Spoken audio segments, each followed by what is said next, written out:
बांग्लादेश की प्रधानमंत्री शेख हसीना ने इस्तीफा दे दिया है। शेख हसीना के इस्तीफे के बाद अब बांग्लादेश की सत्ता की कमान फिलहाल वहां की सेना के हाथों में होगी। इस्तीफे के बाद शेख हसीना ने ढाका छोड़ दिया है और खबर है कि वो विशेष हेलीकॉप्टर से भारत के लिए रवाना हो गई हैं। बांग्लादेश में तख्ता पलट के बीच ढाका में पीएम हाउस का दरवाजा खुलते ही वहां हजारों लाखों की संख्या में लोग अंदर दाखिल हुए, जिसका वीडियो भी सामने आया है। इसमें हजारों की संख्या में बेखौफ लोग पीएम हाउस में हुड़दंग करते हुए देखे जा रहे हैं। सुरक्षाकर्मी या पुलिस का कोई भी कर्मचारी वहां दिखाई नहीं दे रहा है। इससे ये बात साफ हो गई है कि सेना ने प्रदर्शनकारियों को खुली छूट दे रखी है। बांग्लादेश में सड़कों से पुलिस को हटा दिया गया है। सत्तारूढ़ आवामी लीग और मुख्य विपक्षी पार्टी बीएनपी के शीर्ष नेता के बीच सेना हेडक्वार्टर्स में बड़ी बैठक भी चल रही है। पूरे बांग्लादेश में कर्फ्यू के बावजूद हजारों की संख्या में लोग राजधानी ढाका में तोड़फोड़ मचा रहे हैं। रविवार को हुई हिंसा में 100 से ज्यादा लोगों की मौत हो गई है। इसमें 19 पुलिसकर्मी भी शामिल हैं। बांग्लादेश में इस वक्त ठीक वैसे ही हालात हैं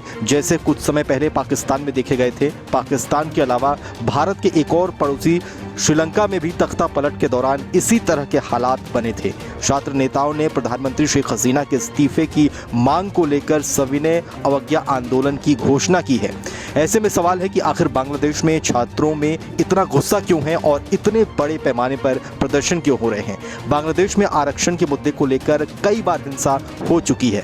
प्रदर्शनकारियों की मांग थी कि 1971 के स्वतंत्रता संग्राम के सेनानियों के परिजनों के लिए 30% सरकारी नौकरियों को आरक्षित करने वाली कोटा प्रणाली को समाप्त किया जाए। इससे पहले जब हिंसा भड़की थी तब कोर्ट ने कोटे की सीमा को घटा दिया था, लेकिन हिंसा थमी नहीं और अब प्रदर्शनकारी शेख हसीना का इस्तीफा मांग चुके हैं और वो इस्तीफा दे भी चुकी हैं। अब तक इस हिंसा में 11,000 से अधिक लोगों को गिरफ्तार किया जा चुका है। बांग्लादेश में खराब हालातों के बीच वहां के पीएम आवास जिसे गण भवन कहा जाता है, वहां पर प्रदर्शनकारी दाखिल हो गए और वहां पे तोड़फोड़ मचाई। ये पहली तस्वीर जो आप देख रहे हैं वो ये है कि वहां से शेख हसीना एक मिलिट्री हेलीकॉप्टर में निकल गई और मिलिट्री हेलीकॉप्टर से ही उन्होंने देश छोड़ा है, यानी कि सेना के साथ किसी तरह के सेना ने उन्हें सेफ पैसेज दिया और उन्होंने अब वहां पे ढाका को छोड़ दिया। पीएम आवास में जो प्रदर्शनकारी घुसे हैं वहां पर प्रधानमंत्री के आवास में गण भवन जिसे कहा जाता है, वहां प्रदर्शनकारियों ने धावा बोल दिया। आप देखिए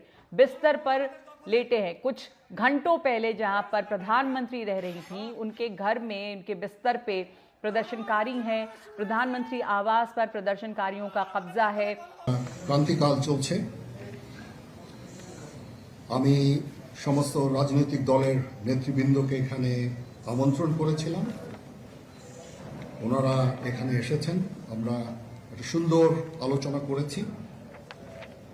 সেখানে আমরা সিদ্ধান্ত নিয়েছি যে একটা ইন্টারিম গভর্নমেন্ট আমরা ফর্ম করব এবং ইন্টারিম গভর্নমেন্টের মাধ্যমে এই দেশের সমস্ত কার্যকলাপ চলবে। আমরা এখন মহামান্য রাষ্ট্রপতির কাছে যাব যে এই ইন্টারিম গভর্নমেন্ট ফর্মের ব্যাপারে ওনার সাথে আলাপ আলোচনা করে আমরা একটা ইন্টারিম গভর্নমেंट फॉर्म করে देश परिचालना করব। पीठ अराजकता संघर्ष से दूर रहिए। हमने आज सभी पार्टी नेताओं से बात की है। उन्होंने कहा कि बांग्लादेश में सेना अंतरिम सरकार बनाएगी।